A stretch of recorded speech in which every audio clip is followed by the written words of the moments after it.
Hello, this is Tamsin Astor, your Chief Habit Scientist and author of the book Force of Habit, Unleash Your Power by Developing Great Habits. One of the things I wanted to talk about today was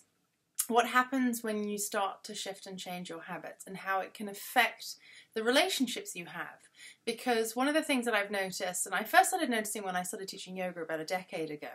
was that when people start to regularly commit to a practice of yoga, one of the things that starts to happen is often they start to think a little bit more about the yogic philosophy and about what they eat and whether they're drinking a lot and, how present they are in their day-to-day lives, their lives off the mat. And they start to make shifts and change, want to hang out with more people who espouse those views, who have those views, who live that way, or hanging out with people who are on a similar journey and are working on cultivating these similar habits.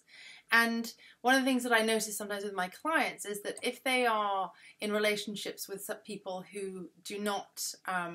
desire to change in the way that my clients are changing and don't desire to become and move into that more mindful space, then it can be challenging and it can be really hard to stick with these new habits if they don't have the support. So one of the things to really be mindful of when you start changing your habits is who you're surrounding yourself with, because as Jim Rohn says, we're the average of the 5 people we spend the most time with. So getting real clarity on where you spend your time and who you spend your time with and the kind of energy you're engaging with on a regular basis, the people you're spending time with and who they are and how they show up can be really enlightening, because it starts to really help you shift so that you move into a place where you are surrounded by people who behave in ways that make sense to you now that you are evolving. So, not to freak you out, but when you start to change your habits, you start to change who you are. And that's a biggie. And being mindful about who you're spending time with can be really helpful in supporting this shift and change. Thanks for watching.